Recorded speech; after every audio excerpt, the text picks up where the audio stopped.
BCom semester 3 અર્થશાસ્ત્ર chapter number 2। તો વિદ્યાર્થી મિત્રો, આપણે ઓલરેડી આનો પહેલો ભાગ એક જોઈ લીધો છે। એમાં આપણે જોયું હતું રાષ્ટ્રીય આવકમાં રાષ્ટ્રીય આવકની વ્યાખ્યા આપણે જોઈ હતી કે ભાઈ એક વર્ષના સમયગાળા દરમિયાન દેશમાં ઉત્પન્ન થતી, દેશમાં જે ઉત્પાદિત થાય છે એ કુલ વસ્તુ અને સેવાઓના જે નાણાકીય મૂલ્ય છે એને આપણે રાષ્ટ્રીય આવક કહીએ છીએ। પછી આપણે આ માર્શલ, પીગુ અને એમના દ્વારા જે આપણને અલગ અલગ વ્યાખ્યાઓ જે રાષ્ટ્રીય આવકની આપી છે આપણે જોઈ લીધી છે। એના પછી વિદ્યાર્થી મિત્રો આપણે જોતા હતા રાષ્ટ્રીય આવકની ગણતરીનું મહત્વ આપણે જોયું કે ભાઈ રાષ્ટ્રીય આવકની ગણતરી કેમ કરવી જોઈએ। પછી વિદ્યાર્થી મિત્રો આપણે આ ચેપ્ટરમાં આગળ જોયું કે ભાઈ રાષ્ટ્રીય આવક માપવાની જે 3 પદ્ધતિઓ છે એમાં જે સૌથી પહેલા ઉત્પાદન પદ્ધતિ છે, પછી આવક પદ્ધતિ છે, પછી કુલ ખર્ચની પદ્ધતિ છે।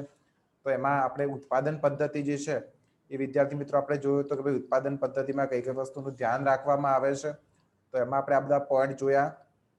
પછી કયા પ્રશ્નો, તો 3 મુખ્યત્વે પ્રશ્નો ઊભા થતા હોય છે એ આપણે આગળના લેક્ચરમાં જોયું। પછી આપણને અહીંયા ઉદાહરણ દ્વારા સમજૂતી પણ આપી છે। તો વિદ્યાર્થી મિત્રો આપણે ક્યાંક અહીંયા સુધી જે છે એ આપણા પહેલા લેક્ચરમાં આપણે જોઈ લીધું છે। હવે આપણે જોવાનું છે ઉત્પાદન પદ્ધતિનું મહત્વ। તો રાષ્ટ્રીય આવક ગણવા માટે જે ઉત્પાદન પદ્ધતિ છે એનું શું મહત્વ છે એ આપણે વિદ્યાર્થી મિત્રો હવે જોઈશું। સૌથી પહેલા તો ઉત્પાદન પદ્ધતિ એટલે શું?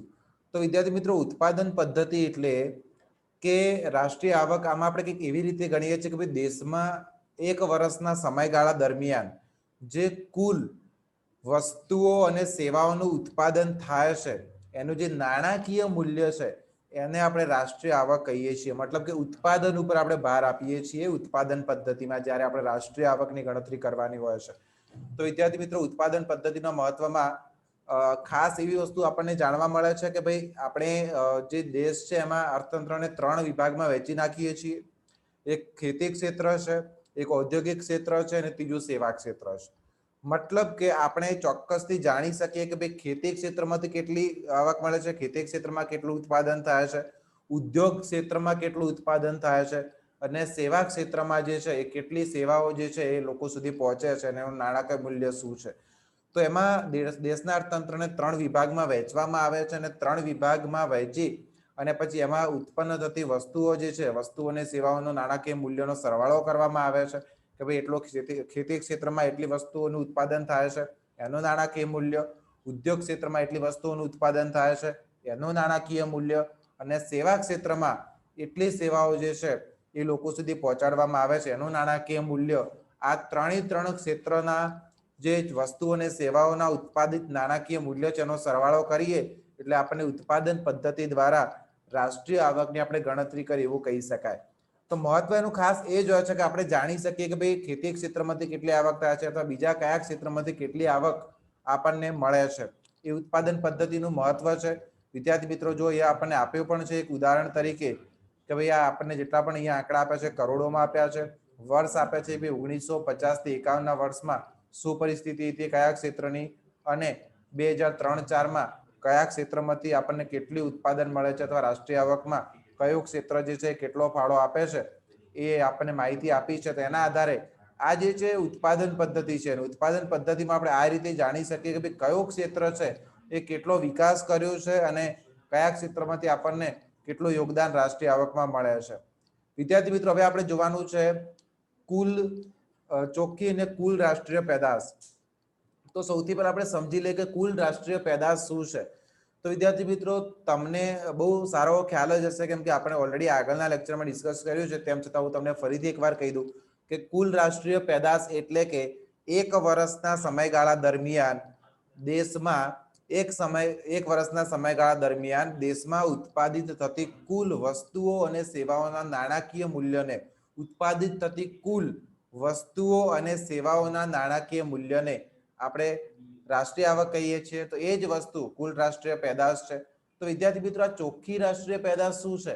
તો આપણે સમજી લઈએ કે અમુક જે ઘસારો છે એને આપણે બાદ કરવાનો ચોક્કસથી થતો હોય છે।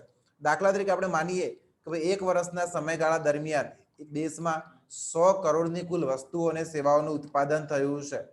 તો વિદ્યાર્થી મિત્રો 100 કરોડની કુલ વસ્તુઓ અને સેવાનું ઉત્પાદન કરવા માટે આપણે જે ઉત્પાદનના સાધનોનો ઉપયોગ કર્યો છે જેમ કે જમીન છે, મૂડી છે, શ્રમ છે, નિયોજન છે. તો ઉત્પાદનના જે સાધનનો ઉપયોગ કરો છો એને ઘસારો લાગે ને લાગે જ.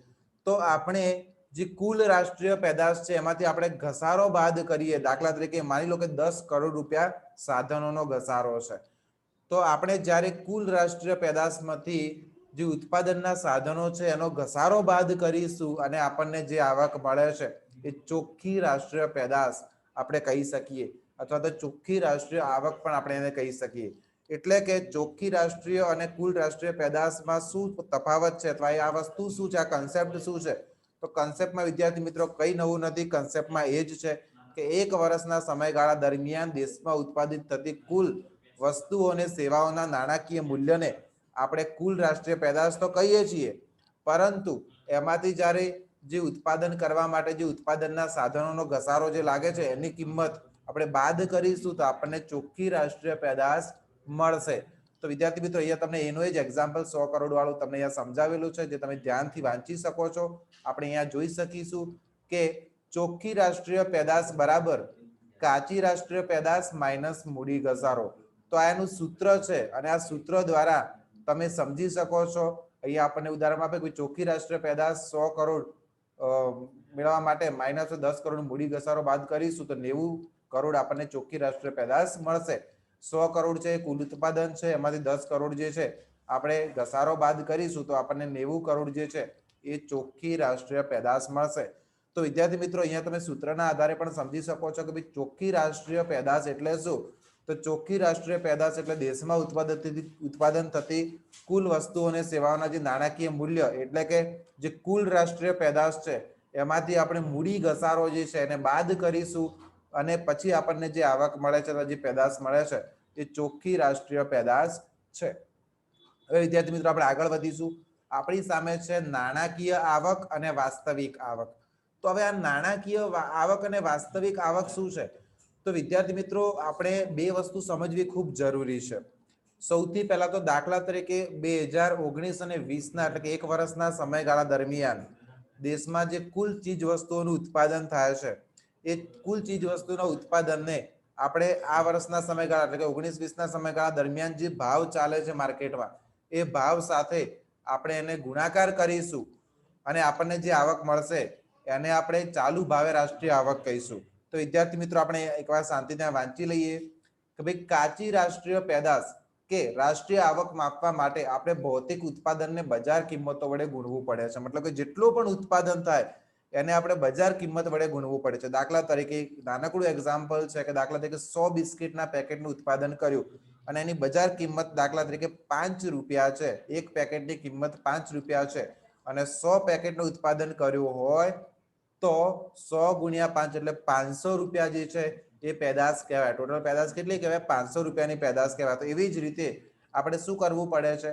તો કાચી રાષ્ટ્રીય પેદાશ કે રાષ્ટ્રીય આવક માપવા માટે ભૌતિક ઉત્પાદનને બજાર કિંમતો વડે શું કરવું પડે છે? ગુણવું પડે છે. ત્યારે જ આપણને નાણાકીય રૂપમાં આપણને પેદાશ કેટલી છે જાણવા મળશે. જો ચાલુ વર્ષના ભૌતિક ઉત્પાદનને ચાલુ વર્ષની બજાર કિંમતો વડે ગુણવામાં આવે તો તેને ચાલુ ભાવે રાષ્ટ્રીય આવક. વિદ્યાર્થી મિત્રો આમાં ધ્યાન આપવા જેવું છે કે જો ચાલુ વર્ષના ભૌતિક ઉત્પાદનને ચાલુ વર્ષની બજાર કિંમતો વડે ગુણવામાં આવે તો તેને ચાલુ ભાવે રાષ્ટ્રીય આવક કહેવાય છે. કેવી રાષ્ટ્રીય આવક કહેવાય છે? ચાલુ ભાવે. કેમ કે આપણે ચાલુ ભાવ વડે ગુણીએ છીએ ત્યારે એને ચાલુ ભાવે રાષ્ટ્રીય આવક કહેવાય છે. ઇંગ્લિશમાં એને કહેવા જઈએ તો જીએનપી એટ કરંટ પ્રાઇસીસ કહેવાય છે, અથવા તો નાણાકીય આવક કહેવામાં આવે છે. તો નાણાકીય આવક એટલે શું વિદ્યાર્થી મિત્રો? નાણાકીય આવક એટલે ચાલુ વર્ષના ભૌતિક ઉત્પાદનને ચાલુ વર્ષની બજાર કિંમતો વડે ગુણતા આપણને જે આવક મળે છે એને આપણે શું કહીશું? નાણાકીય આવક કહેવામાં આવે છે. અહીંયા આપણને એક ઉદાહરણ તરીકે પણ આપ્યું છે કે ભાઈ વર્ષ 2005 અને 6ના વર્ષમાં થયેલા ભૌતિક ઉત્પાદનને વર્ષ 2005-6માં પ્રવર્તમાન બજાર કિંમતો વડે જ ગુણવામાં આવે તો તે નાણાકીય આવક કહેવાશે. તો વિદ્યાર્થી મિત્રો નાણાકીય આવકને તમે બહુ સારી રીતે સમજી શક્યા હશો. હવે આપણે જોવાનું છે વાસ્તવિક આવક એટલે શું. તો આપણે અહીંયાથી જોઈશું કે ભાઈ પરંતુ જો 2005ના એટલે કે આ ચોક્કસ એક વર્ષ છે એ એના ભૌતિક ઉત્પાદનને પાયાના વર્ષમાં પ્રવર્તમાન બજાર કિંમતો વડે ગુણવામાં આવે તો તેને સ્થિર ભાવે રાષ્ટ્રીય આવક અથવા તો વાસ્તવિક આવક આપણે કહેવામાં આવે છે. એટલે શું થાય વિદ્યાર્થી મિત્રો? એનો મતલબ એવો થાય છે કે આપણે ચાલુ વર્ષે જે ભૌતિક ઉત્પાદન કર્યું, મતલબ કે દાખલા તરીકે 2020 સમય વર્ષનું ઉત્પાદન જે છે એને આપણે પાયાના વર્ષ સાથે ગુણીશું.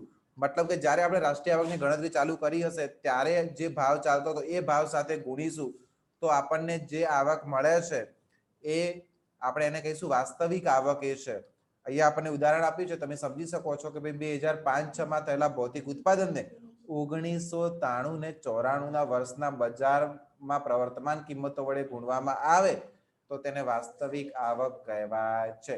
તો વિદ્યાર્થી મિત્રો તમે આ સમજી શકો છો કે વાસ્તવિક આવક કોને કહેવાય. વાસ્તવિક આવકની વ્યાખ્યા અહીંયા તમને આપી છે પાયાના વર્ષમાં. પાયાનું વર્ષ એટલે જ્યારે આપણે રાષ્ટ્રીય આવકની દાખલા તરીકે ગણતરી ચાલુ કરી હોય કોઈ પાયાનું વર્ષ છે એના સાથે ભૌતિક જે વર્તમાન સમયનું જે ભૌતિક ઉત્પાદન છે એને પાયાના વર્ષની જે બજાર કિંમત છે એની સાથે આપણે ગુણાકાર કરીશું અને આપણને જે આવક મળે છે એ કઈ આવક છે? વાસ્તવિક આવક છે.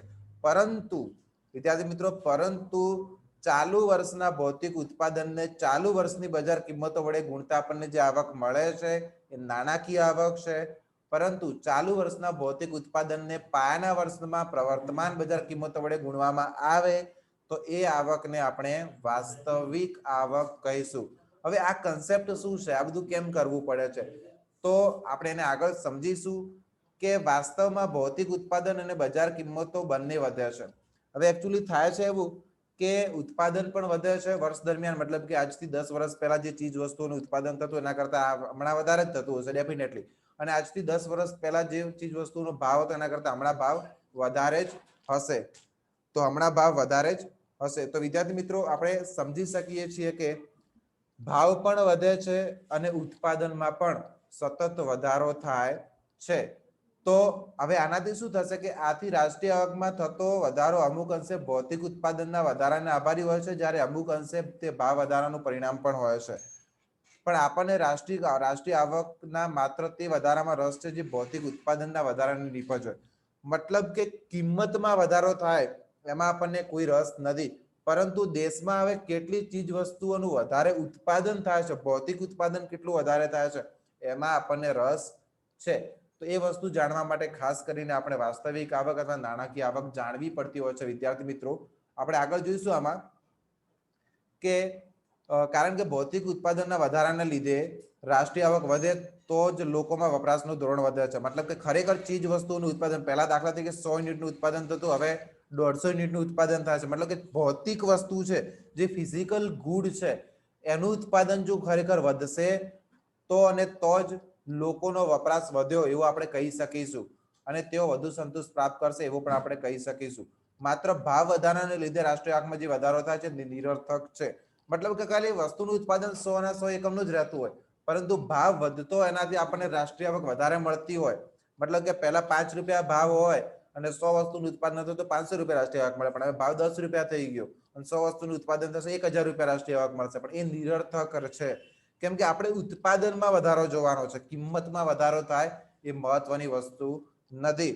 એટલે આપણે વાસ્તવિક આવક અને નાણાકીય આવકની વ્યાખ્યા આપણે જોતા હતા. એમાં જોયું કે ભાઈ નાણાકીય આવક એ છે કે જે ચાલુ વર્ષના જે ભૌતિક ઉત્પાદન છે અને ચાલુ વર્ષની બજાર કિંમતો વડે ગુણવામાં આવે એ નાણાકીય આવક છે, બરાબર. પરંતુ ચાલુ વર્ષના ભૌતિક ઉત્પાદનને પાયાના વર્ષની જે નાણાકીય કિંમત સાથે ગુણવામાં આવે એ વાસ્તવિક આવક છે. એટલે આપણે આ બે વસ્તુના કન્સેપ્ટ સમજવા પડે છે. અહીંયા તમને એક ઉદાહરણ પણ આપ્યું છે વિદ્યાર્થી મિત્રો. આ સૂત્રની મદદથી સૂત્ર આપણને આપણે વાસ્તવિક આવક જોવી હોય તો નાણાકીય આવક ભાગ્યા ચાલુ વર્ષે જે ભાવ હોય એને ભાગાકાર કરીને 100 વડે આપણે ગુણીશું તો આપણને વાસ્તવિક આવક કેટલી છે એ પણ જાણવા મળી શકે છે. તો આ ઉદાહરણમાં તમે કિંમત મૂકી દાખલો ગણશો તો તમને 400 રૂપિયા મળશે. આ 400 રૂપિયા શું છે? તો આપણને જે ઉદાહરણ આપ્યું છે એ મુજબ 400 રૂપિયા જે છે એ વાસ્તવિક આવક છે. હવે વિદ્યાર્થી મિત્રો આપણે સમજવાનું છે કે ભાઈ કાચી રાષ્ટ્રીય પેદાશ અને કાચી આંતરિક પેદાશ અને કાચી રાષ્ટ્રીય પેદાશ એટલે શું? તો એને કાચી આંતરિક પેદાશ એટલે ગ્રોસ ડોમેસ્ટિક પ્રોડક્ટ જીડીપી આપણે કહીએ છીએ. જીડીપી શબ્દથી તમે વાકેફ જશો. જીડીપી શબ્દ આપણે ઘણી વાર સાંભળવામાં આવે છે. અને બીજું છે કાચી રાષ્ટ્રીય પેદાશ એટલે કે જીએનપી ગ્રોસ નેશનલ પ્રોડક્ટ અને પેલું ગ્રોસ ડોમેસ્ટિક પ્રોડક્ટ. તો એક જીડીપી છે એક જીએનપી છે, બંને વચ્ચે શું તફાવત છે? તો કાચી આંતરિક પેદાશ, આંતરિક શબ્દથી તમે એક વસ્તુ સમજી શકશો કે ભાઈ કોઈ દેશની અંદરની સરહદ, કોઈ દેશની સરહદની અંદર મતલબ કે જે દેશની ભૌગોલિક સીમાઓ છે એની અંદર જેટલી પણ ચીજ વસ્તુઓનું ઉત્પાદન થાય છે, જેટલી પણ વસ્તુઓ અને સેવાઓનું ઉત્પાદન થાય છે, એના નાણાકીય મૂલ્યને આપણે કાચી આંતરિક પેદાશો કહીએ છીએ. વિદ્યાર્થી મિત્રો ખાસ સમજવા જેવું છે, યાદ રાખવા જેવો પોઈન્ટ છે કે કોઈ દેશની, કોઈ રાષ્ટ્રની સરહદની અંદર, અથવા તમે લખી શકો કે કોઈ દેશની ભૌગોલિક સીમાઓની અંદર જેટલી પણ ચીજ વસ્તુઓ અથવા વસ્તુઓ અને સેવાઓનું ઉત્પાદન થાય છે, તેના નાણાકીય મૂલ્યને કાચી આંતરિક પેદાશ કહીએ છીએ. પણ એમાં એક વસ્તુ ખાસ ધ્યાન રાખવા જેવી એ છે કે પછી દેશના નાગરિકો દ્વારા ઉત્પાદન થાય કે વિદેશના નાગરિકો, બીજા દેશના નાગરિકો દ્વારા ઉત્પાદન થાય, પણ આપણા દેશના સરહદમાં જેટલી પણ ચીજ વસ્તુઓનું ઉત્પાદન થાય એને આપણે જીડીપી કહીએ છીએ. મતલબ કે ફરીથી એક કન્સેપ્ટ ખાસ સમજજો કે એક દેશની સરહદની અંદર જેટલી પણ વસ્તુઓ અને સેવાઓનું ઉત્પાદન થાય, પછી દેશના નાગરિક દ્વારા થાય અથવા બીજા દેશના નાગરિક દ્વારા થતું હોય, બીજા દેશનો કોઈ કંપનીઓ આપણા દેશમાં રોકાણ કરીને ઉત્પાદન કરતી હોય, પરંતુ જો એ ઉત્પાદન આપણા દેશની જે સરહદ છે એના અંદર થાય છે તો એ કાચી આંતરિક પેદાશ એટલે કે ગ્રોસ ડોમેસ્ટિક પ્રોડક્ટ જીડીપી છે. તો વિદ્યાર્થી મિત્રો, કાચી રાષ્ટ્રીય પેદાશ શું છે? તો કાચી રાષ્ટ્રીય પેદાશ એટલે એમાં પણ એવું જ છે કે દેશના નાગરિકો દ્વારા જેટલી પણ વસ્તુઓ અને સેવાઓનું ઉત્પાદન થાય છે એના નાણાકીય મૂલ્યને આપણે કાચી રાષ્ટ્રીય પેદાશ કહીશું. દેશના નાગરિકો દ્વારા, મતલબ કે એ નાગરિક આપણા દેશમાં રહીને ઉત્પાદન કરતો હોય કે નાગરિક બીજા દેશમાં જઈને ઉત્પાદન કરતો હોય, પરંતુ જો એ આપણા દેશનો નાગરિક હશે અને એના દ્વારા જેટલું પણ ઉત્પાદન થતું હશે, એ સંપૂર્ણ ઉત્પાદનનું જે નાણાકીય મૂલ્ય છે અથવા એ જે સંપૂર્ણ ઉત્પાદન છે એને આપણે કાચી રાષ્ટ્રીય પેદાશ કહીશું. તો કાચી આંતરિક પેદાશ એટલે શું? કાચી આંતરિક પેદાશ એટલે દેશની સરહદની અંદર જેટલું પણ ઉત્પાદન, પછી એ દેશનો નાગરિક કરે કે વિદેશી વ્યક્તિ કરે, જેટલું પણ ઉત્પાદન થાય છે એ કાચી આંતરિક પેદાશ છે. પરંતુ કાચી રાષ્ટ્રીય પેદાશ એટલે શું? દેશના નાગરિક દ્વારા જ થવો જોઈએ. પછી એ દેશનો નાગરિક આપણા દેશમાં હોય અથવા સરહદની બહાર બીજા કોઈ દેશમાં રહીને ઉત્પાદન કરતો હોય, પરંતુ એ દેશના નાગરિક દ્વારા જે જગ્યાએ પણ જેટલું પણ ઉત્પાદન થાય છે એ સંપૂર્ણ ઉત્પાદનને આપણે કાચી રાષ્ટ્રીય પેદાશ કહીશું. પેલી આંતરિક પેદાશ છે, આ રાષ્ટ્રીય પેદાશ છે. તો હવે વિદ્યાર્થી મિત્રો, તમે આ કન્સેપ્ટને બહુ સારી રીતે સમજી ચૂક્યા છો. આપણે એ વાંચવા જઈએ તો કાચી આંતરિક પેદાશ અને કાચી રાષ્ટ્રીય પેદાશ સમાનાર્થી શબ્દો નથી, બંને અલગ છે. કાચી આંતરિક પેદાશ આંતરિક ઉત્પાદન છે, એટલે કે રાષ્ટ્રની સરહદમાં દેશી અથવા વિદેશી નાગરિકો દ્વારા વર્ષ દરમિયાન થયેલા ઉત્પાદનના મૂલ્યોનો સરવાળો, જે તમે સમજી ચૂક્યા છો. જ્યારે કાચી રાષ્ટ્રીય પેદાશ દેશના નાગરિકોએ વર્ષ દરમિયાન કરેલા ઉત્પાદનના મૂલ્યોનો સરવાળો છે. દેશના નાગરિકોએ રાષ્ટ્રની સરહદમાં રહીને ઉત્પાદન કર્યું છે કે સરહદોની બહાર રહીને વિદેશની ધરતી પર ઉત્પાદન કર્યું હોય તે મહત્વનું નથી. એમાં નાગરિકતા મહત્વની છે. દેશનો નાગરિક હોવો જોઈએ, પછી ગમે ત્યાં જઈને ઉત્પાદન કરે, પણ જો આપણા દેશનો નાગરિક હશે તો એ સંપૂર્ણ ઉત્પાદન જે છે એને કાચી રાષ્ટ્રીય પેદાશ આપણે એટલે કે જીએનપી, ગ્રોસ નેશનલ પ્રોડક્ટ કહીએ છીએ. તો વિદ્યાર્થી મિત્રો, અહીંયા તમને આ સમજ આપી છે, સમજ તમે એકવાર જોઈ શકો છો. આ સમજ દ્વારા તમે સમજી શકશો કે ભાઈ એક્ઝેક્ટલી જીડીપી અને જીએનપી શું છે. અહીંયા કાચી રાષ્ટ્રીય પેદાશ એટલે શું? તો આપણે જે જોયું કે ભાઈ દેશના નાગરિકો દ્વારા પછી દેશની ધરતી પર કે વિદેશની ધરતી પર જેટલું પણ ઉત્પાદન કરવામાં આવે એને કાચી રાષ્ટ્રીય પેદાશ કહીએ છે. તો એ જાણવા માટે આપણે શું કરવું પડશે? કાચી આંતરિક પેદાશ એટલે કે જે જીડીપી છે એમાં વિદેશમાંથી આવતી ચોખ્ખી આવક સાધન કાચી આંતરિક પેદાશ એટલે કે વિદેશમાં આપણા જે નાગરિકો છે એમના દ્વારા જે ઉત્પાદન થાય એ બરાબર કાચી રાષ્ટ્રીય પેદાશ ઓછા વિદેશમાંથી આવતી ચોખ્ખી સાધન આવક. અને આ બધી વસ્તુઓ તમે આ જે ઇક્વેશન છે એમાં જોશો તો તમને ચોક્કસથી કાચી રાષ્ટ્રીય પેદાશ છે મળી જશે. હવે વિદ્યાર્થી મિત્રો, આપણે બીજી પદ્ધતિ, હમણાં સુધી આપણે જોતા હતા કે રાષ્ટ્રીય આવક માપવાની ઉત્પાદન પદ્ધતિ. હવે વિદ્યાર્થી મિત્રો, આપણે જોવાનું છે રાષ્ટ્રીય આવક માપવાની આવક પદ્ધતિ. ટોટલ રાષ્ટ્રીય આવક માપવાની 3 પદ્ધતિ છે. પહેલી છે ઉત્પાદન પદ્ધતિ, બીજી છે આવક પદ્ધતિ અને ત્રીજી છે કુલ ખર્ચની પદ્ધતિ. તો વિદ્યાર્થી મિત્રો, આપણે અહીંયા જોઈશું રાષ્ટ્રીય આવક માપવાની આવક પદ્ધતિ. હવે આવક પદ્ધતિમાં આપણે રાષ્ટ્રીય આવક કેવી રીતે માપીએ છીએ? તો વિદ્યાર્થી મિત્રો, એમાં આવકને ધ્યાનમાં લેવામાં આવે છે. મતલબ કે ભાડું હોય, વેતન હોય, વ્યાજ હોય, નફો હોય, તો આ જે એકમો છે એને આપણે ખાસ ધ્યાનમાં લેવામાં આવે છે કે ભાઈ આખા 1 વર્ષના સમયગાળા દરમિયાન દેશની કુલ સંપત્તિનું ભાડું કેટલું થાય છે. પછી 1 વર્ષના સમયગાળા દરમિયાન દેશમાં જેટલા પણ કર્મચારીઓ કામ કરે છે એમને કેટલું વેતન ચૂકવવામાં આવે છે. પછી 1 વર્ષના સમયગાળા દરમિયાન દેશમાં જેટલી પણ મૂડી છે એનું કેટલું વ્યાજ થાય છે. અને 1 વર્ષના સમયગાળા દરમિયાન દેશમાં જેટલા પણ ધંધાકીય એકમ એટલે કે આર્થિક પ્રવૃત્તિઓ ચાલે છે એમને કેટલો નફો મળે છે. આ બધી વસ્તુનો જ્યારે સરવાળો કરવામાં આવે અને આપણને જે આવક મળે છે એ વિદ્યાર્થી મિત્રો એ છે આવક પદ્ધતિ દ્વારા માપવામાં આવેલી રાષ્ટ્રીય આવક.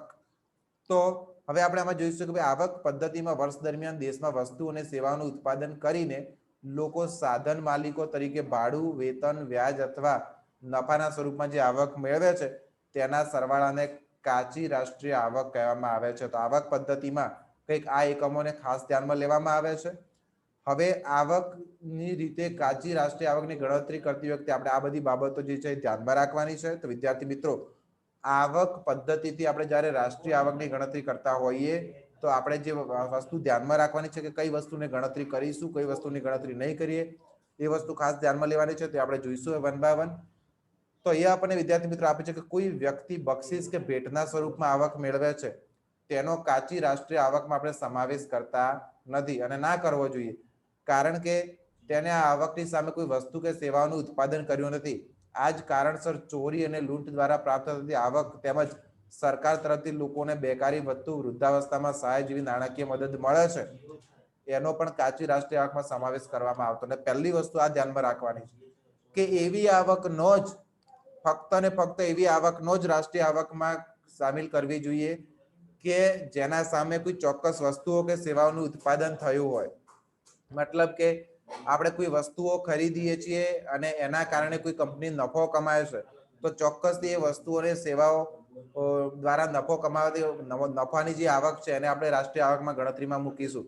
પરંતુ કોઈ આપણને ભેટ આપે અથવા સરકારની કોઈ સહાય હોય, કોઈ સબસિડી મળતી હોય જેના સામે કોઈ વસ્તુ કે સેવાનું ઉત્પાદન થતું નથી, મતલબ કે બદલો નથી હોતો કઈ, તો એવી આવકને આપણે કોઈ ચોક્કસ રાષ્ટ્રીય આવકની ગણતરીમાં એને આપણે ઉમેરો કરીશું નહીં.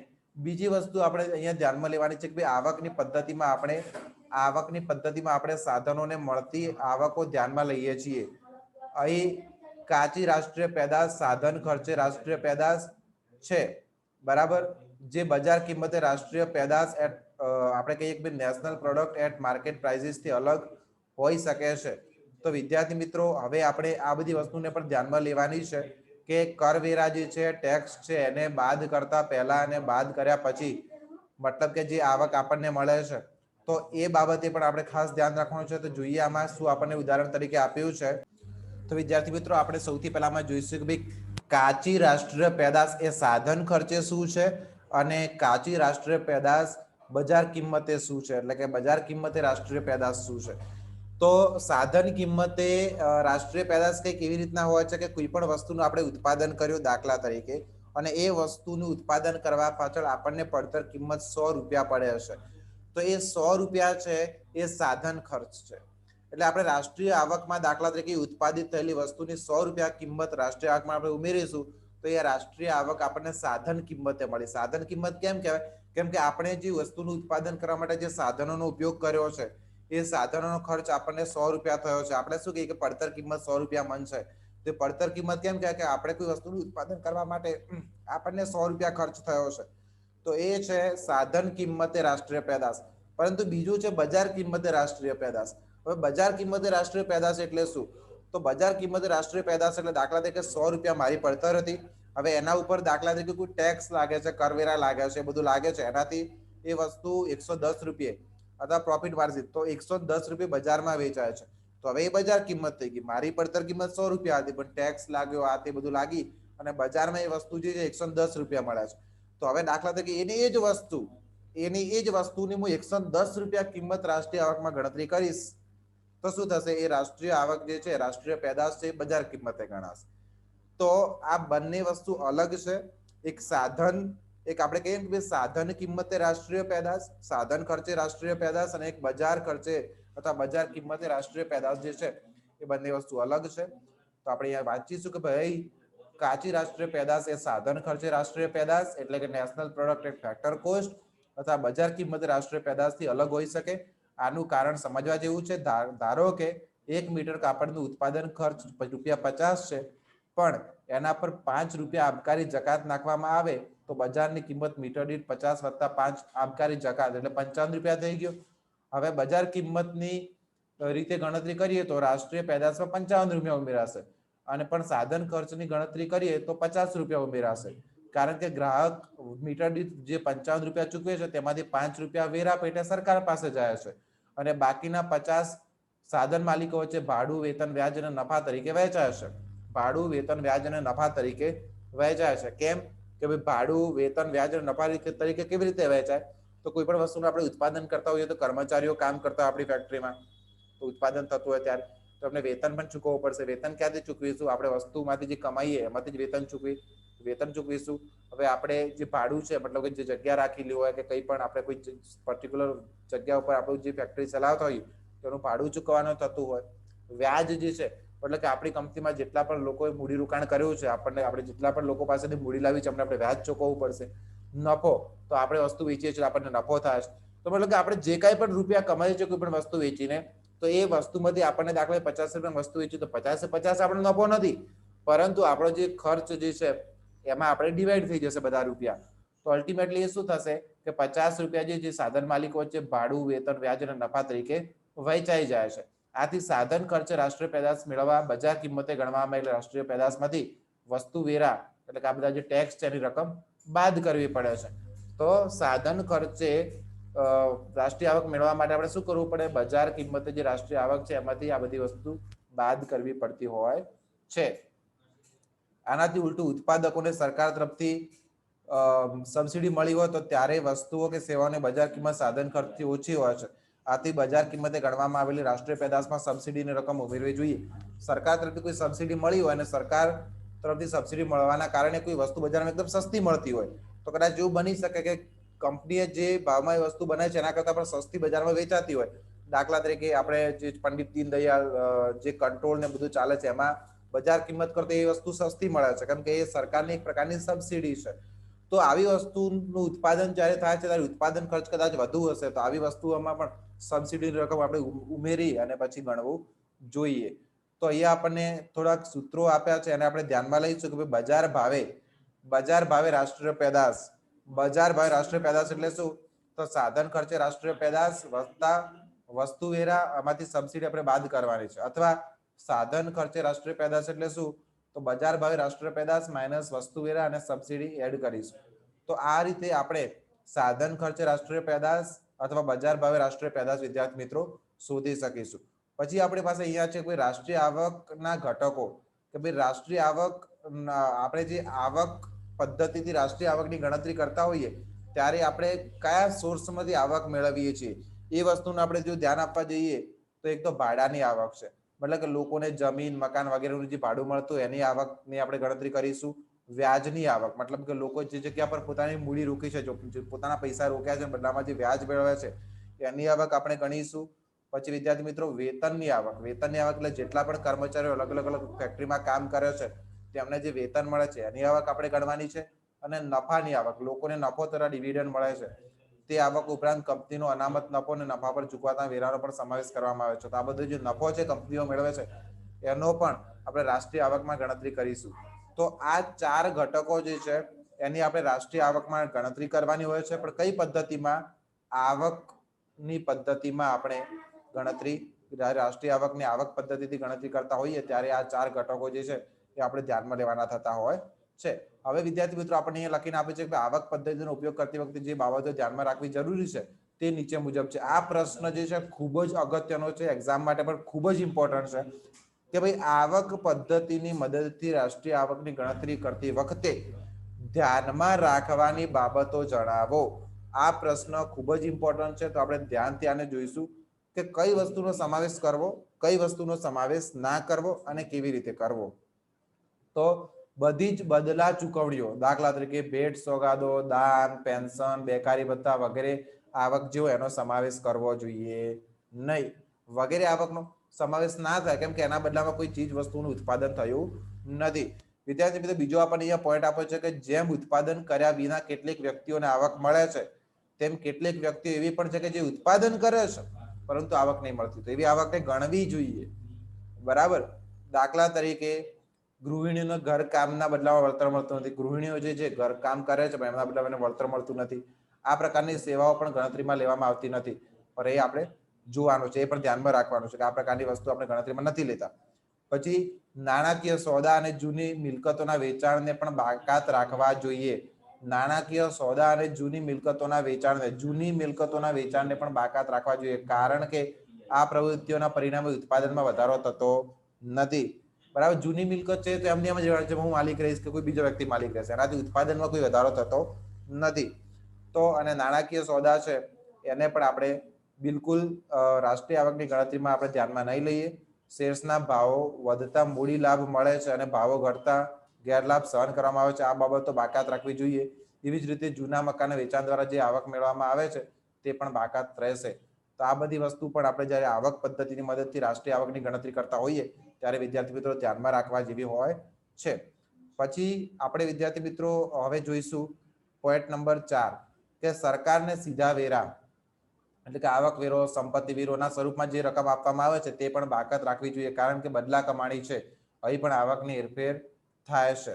પછી એવી જ રીતે સરકાર ઉત્પાદકો તેમજ ઉપભોક્તાને જે સબસિડી આપે છે તે બાકાત રહેશે. વિદ્યાર્થીઓને સરકાર તરફથી મળતી સ્કોલરશીપ પણ બાકાત રાખવાની થશે. તો આ વસ્તુને પણ આપણે બાકાત રાખવાની છે. પછી આવક પદ્ધતિમાં નિકાસનું મૂલ્ય ઉમેરવામાં આવે છે અને આયાતોનું મૂલ્ય બાદ કરવામાં આવે છે, એટલે કે ચોખ્ખી નિકાસનું મૂલ્ય પણ ગણતરીમાં લેવામાં આવે છે.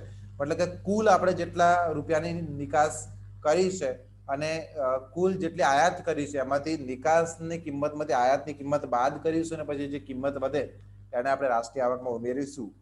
અને પછી વિદ્યાર્થી મિત્રો આપણને 7મો પોઈન્ટ આપે છે કે કંપનીઓના વણ વેચાયેલા નફા, સરકારની માલિકીની મિલકતની આવક તેમજ જાહેર સાહસોના નફા ઉમેરવા જોઈએ, કારણ કે આ બધી આવકો ઉત્પાદનના પરિણામે અસ્તિત્વમાં આવતી આવકો છે.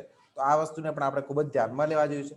તો વિદ્યાર્થી મિત્રો આ હતા 7 પોઈન્ટ કે જેને આપણે આવક પદ્ધતિથી રાષ્ટ્રીય આવકની ગણતરી કરતા હોઈએ ત્યારે એને ધ્યાનમાં રાખવાના છે. હવે વિદ્યાર્થી મિત્રો આપણે જોઈશું કે એક્ઝેક્ટલી ટૂંકમાં આપણે જો જોઈએ તો કઈ કઈ એવી વસ્તુઓ છે જેને આપણે આવક પદ્ધતિમાં આવરી લેવામાં નીચેની આવકો નીચે પ્રમાણે વર્ગીકૃત કરી શકાશે. તો આ બધી જે છે એક તો પગાર અને વેતનની આવકો છે, પૂરક આવકો છે, સ્વરોજગારી દ્વારા મેળવતા આવક, આ બધી વસ્તુને આપણે રાષ્ટ્રીય આવકની ગણતરીમાં આપણે ઉમેરવાની છે. ચાર્ટર્ડ એકાઉન્ટન્ટ જેવા જે વ્યાવસાયિકો છે એમની આવક છે, ડિવિડન્ડ છે, વણવેચાલો નફો છે, વ્યાજની આવક છે, જાહેર સાહસોનો નફો છે, આ બધી વસ્તુને આપણે ગણતરીમાં લઈશું. હવે વિદ્યાર્થી મિત્રો આપણે અહીંયા આ જે નેક્સ્ટ પોઈન્ટ છે જોવાનો છે કે વૈયક્તિક આવક અને ખર્ચવા પાત્ર આવક એટલે શું. તો વિદ્યાર્થી મિત્રો બહુ ટૂંકમાં સમજીશું કે વૈયક્તિક આવક એટલે આપણે જે કુલ રૂપિયા કમાઈએ છીએ આપણી વૈયક્તિક આવક છે, પરંતુ એ ખર્ચવા પાત્ર હોતી નથી, કારણ કે આપણી જે વૈયક્તિક આવક છે એમાંથી આપણે કરવેરા ચૂકવીશું અને પછી જે આપણી આવક વધે એ આપણી ખર્ચવા પાત્ર આવક છે. દાખલા તરીકે હું વાર્ષિક 10 લાખ રૂપિયા કમાવું છું તો એ 10 લાખ રૂપિયા મારી ખર્ચવા પાત્ર આવક નથી, મારી વૈયક્તિક આવક. પરંતુ એકવાર હું ઇન્કમ ટેક્સ ચૂકવી દઉં, એકવાર મારો મિલકત વેરો આ જેટલા પણ મારે ટેક્સ ચૂકવવાના છે બધા ચૂકવી દો પછી મારા પાસે જે આવક વધશે એને હું ગમે તેમ ખર્ચ કરી શકું છું, તો એ મારી ખર્ચવા પાત્ર આવક છે. તો વિદ્યાર્થી મિત્રો અહીંયા આપણે વધારે પડતું અંદર વાંચીશું નહીં, પરંતુ અહીંયા જોઈશું કે વૈયક્તિક આવક એટલે શું. તો આપણી જે રાષ્ટ્રીય આવક છે પ્લસ બદલા ચૂકવણી માઇનસ સામાજિક સલામતી યોજના આપેલા ફાળા કંપની નફો. તો અહીંયા તમે આ વસ્તુ જોઈ શકો છો. રાષ્ટ્રીય આવક એટલે શું, તો આપણે અહીંયા જોવું જ પડશે કે વૈયક્તિક આવક વર્ષ દરમિયાન વ્યક્તિઓ કે કુટુંબોએ ખરેખર પ્રાપ્ત કરેલી આવકોનો સરવાળો છે. વૈયક્તિક આવક એટલે વર્ષ દરમિયાન વ્યક્તિઓ કે કુટુંબોએ ખરેખર પ્રાપ્ત થયેલી આવકોનો સરવાળો છે. રાષ્ટ્રીય આવક અને વૈયક્તિક આવક સરખી હોતી નથી. રાષ્ટ્રીય આવક વર્ષ દરમિયાન વ્યક્તિઓ કે કુટુંબોએ કમાયેલી આવક છે, બરાબર, જ્યારે વૈયક્તિક આવક વર્ષ દરમિયાન વ્યક્તિઓ કે કુટુંબોએ ખરેખર મેળવેલી આવક છે. વ્યક્તિઓ કે કુટુંબોએ કમાયેલી આવક અને ખરેખર તેમના હાથમાં આવેલી આવક વચ્ચે તફાવત છે, કારણ કે વર્ષ દરમિયાન કમાયેલી આવકો તેમના હાથમાં આવતી નથી.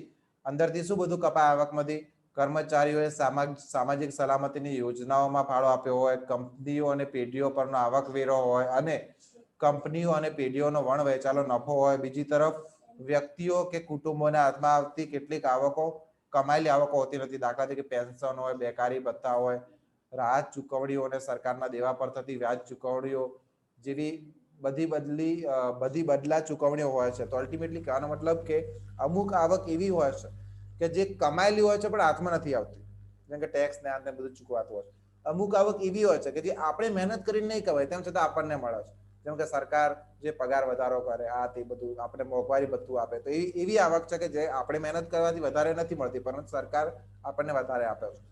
તો આ બધી વસ્તુઓ છે સંપૂર્ણ જ્યારે ભેગું થશે ત્યારે રાષ્ટ્રીય આવક બને છે, પરંતુ એ વૈયક્તિક આવક હોતી નથી. આપણે તો બે વસ્તુમાં તફાવત જોવાનો છે, વૈયક્તિક આવક અને ખર્ચવાપાત્ર આવક. તો મેં તમને પહેલા જ કીધું કે વૈયક્તિક આવક એટલે કુલ આવક, એમાંથી ટેક્સ બાદ કરીશું આપણે જે આવક મળે ખર્ચવાપાત્ર આવક થશે. તો એ આપણે અહીંયા જોઈશું કે ખર્ચવાપાત્ર આવક એટલે વૈયક્તિક આવકનો તે હિસ્સો કે જે વ્યક્તિઓ કે કુટુંબોને ખર્ચવા માટે ઉપલબ્ધ બને છે. ખર્ચવાપાત્ર વૈયક્તિક આવકથી ઓછી હોય છે, કારણ કે વૈયક્તિક આવકમાંથી કેટલોક હિસ્સો કરવેરા પેટે સરકારને ચૂકવવો પડે છે. ફરીથી વાંચીશ, વૈયક્તિક આવકમાંથી કેટલોક હિસ્સો કરવેરા પેટે સરકારને ચૂકવવો પડે છે. દાખલા તરીકે વ્યક્તિઓ અને કુટુંબોએ આવકવેરા, મિલકત વેરા, સંપત્તિ વેરા ચૂકવવા પડે છે. તો જે વૈયક્તિક આવક છે તો કુલ આવક છે, એમાંથી આપણે જે કરવેરા ચૂકવીશું એના પછી આપણી પાસે જે આવક વધે છે એ આપણી શું છે, ખર્ચવાપાત્ર આવક છે. તો વિદ્યાર્થી મિત્રો આપણે અહીંયા જોઈશું ખર્ચવાપાત્ર આવક એટલે શું, વૈયક્તિક આવક એટલે કે કુલ આવકમાંથી વ્યક્તિગત વેરા આપણે ચૂકવી દઈશું, એના પછી આપણા પાસે જે આવક વધે છે એ આપણી આવક કઈ હશે, ખર્ચવાપાત્ર આવક રહેવાની છે.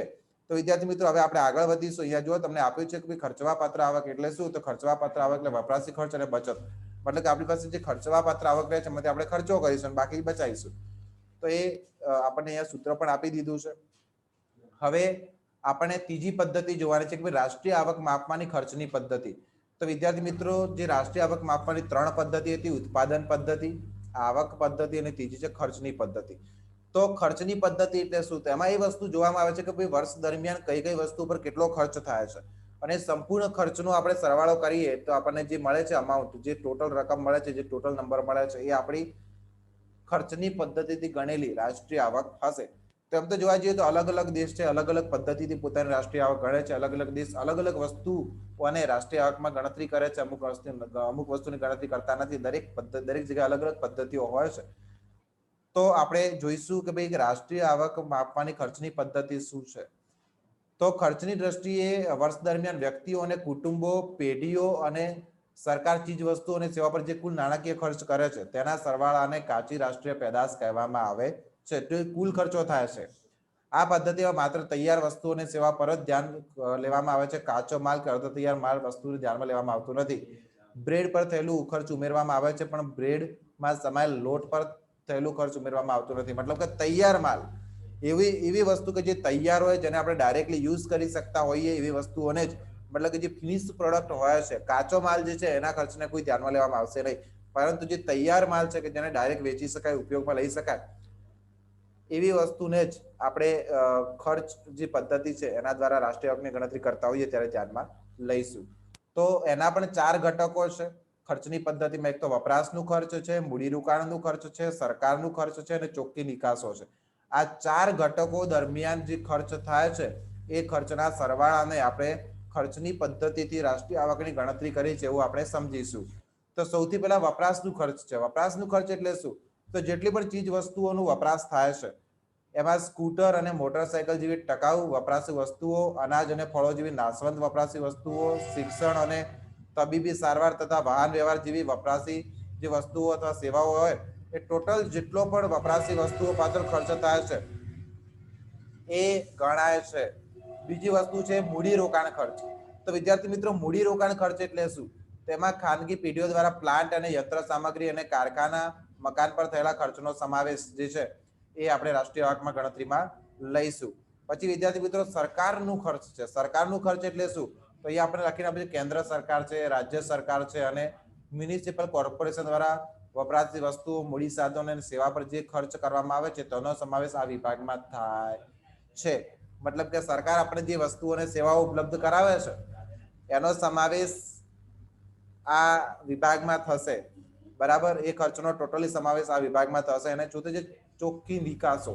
ભાઈ ચોખ્ખી નિકાસ એટલે શું, તો વિદ્યાર્થી મિત્રો, કુલ ઉત્પાદન થાય છે એમાંથી આપણે અમુક વસ્તુને આયાત કરીએ છીએ, અમુક વસ્તુ નિકાસ કરીએ છીએ. તો ભાઈ નિકાસમાંથી આયાત બાદ કરીને આપણને જે ચોખ્ખી નિકાસ મળે છે એનો પણ આપણે સમાવેશ રાષ્ટ્રીય આવકની ગણતરીમાં કરીશું. તો ટૂંકમાં ખર્ચની પદ્ધતિ અનુસાર કાચી રાષ્ટ્રીય પેદાશ બરાબર વપરાશી ખર્ચ, મૂડીરોકાણ ખર્ચ, જાહેર ખર્ચ અને ચોખ્ખી નિકાસો. તો આ 4 ઘટકોના પાછળ જે ખર્ચ થાય છે એનું જે ટોટલ સરવાળો કરવામાં આવે અને આપણને જે આવક મળે છે એ રાષ્ટ્રીય આવક માપવાની ખર્ચની પદ્ધતિ છે. તો વિદ્યાર્થી મિત્રો, તમારી ઉત્પાદન પદ્ધતિ હોય, આવક પદ્ધતિ હોય, ખર્ચની પદ્ધતિ હોય, રાષ્ટ્રીય આવકની ગણતરી કરવા માટે જે આ 3 અલગ અલગ પદ્ધતિ આપી છે એના ઘટકોને યાદ રાખવા ખૂબ જરૂરી છે. હું ઈચ્છું છું કે તમે આ દરેક પોઈન્ટ છે તમારી નોટબુકમાં એની નોંધ કરો છો, અને કેમ કે જ્યારે એક્ઝામ આવશે ત્યારે તમે આખો સિલેબસ છે ફરીથી કદાચ વાંચવા માટે સક્ષમ નહીં હો. તો વિદ્યાર્થી મિત્રો, અહીંયા તમને આ 4 ઘટકોની ડિટેલમાં સમજૂતી આપી છે કે ભાઈ કયું ઘટક કેવી રીતે કામ કરે છે, એના ખર્ચની કેવી રીતે ગણતરી થાય છે. તો તમે તમારી પાસે બુક હોય તો શાંતિથી વાંચી શકો છો. મને જ્યાં સુધી લાગે છે ત્યાં સુધી તમને કોઈ જ આમાં કન્ફ્યુઝન રહેવાનું નથી. તેમ છતાં કોઈ કન્ફ્યુઝન રહેતું હોય તો તમે મારો કોન્ટેક્ટ કરી શકો છો. કંઈ જ નથી આમાં વિશેષ, જસ્ટ અને જસ્ટ આપણને આ 4 ઘટકો આપ્યા છે, ઘટકની સમજૂતી આપી છે, બરાબર. તો એ તમારે અહીંયા જોવાનું છે. પછી વિદ્યાર્થી મિત્રો, આપણે રાષ્ટ્રીય આવક માપવાની જે મુશ્કેલીઓ છે એને આપણે પછીના લેક્ચરમાં જોઈશું, ત્રીજા ભાગમાં. તો આજના દિવસ માટે આ લેક્ચરમાં એટલા સુધી રાખીશું. બીજું ચેપ્ટર જે છે રાષ્ટ્રીય આવક, હું મારા પર્સનલી ઓપિનિયન આપું છું કે ખૂબ જ ઇમ્પોર્ટન્ટ છે એક્ઝામના પોઈન્ટ ઓફ વ્યૂથી, અને તમારે દરેકે દરેક પોઈન્ટને સમજવા જોઈએ. અને જો આ લેક્ચર દરમિયાન એવો કોઈ પોઈન્ટ કદાચ રહી જતો હોય કે જેમાં તમને, મારા ખ્યાલથી કોઈ પોઈન્ટ રહી જતો નથી, પણ એવો કોઈ પોઈન્ટ કદાચ હોય કે જેમાં તમને કોઈ કન્ફ્યુઝન, ક્વેરીઝ કે એવું કંઈ રહેતું હોય તો તમે મારો કોન્ટેક્ટ કરી શકો છો. આ વિડીયોઝ જે છે એ મારા યુટ્યુબ ચેનલ પર તમે વારંવાર 2 થી 3 વાર જુઓ, સમજો, યોગ્ય જે પોઈન્ટ જણાય એની નોંધ પણ કરો. હું આશા રાખું છું. આભાર.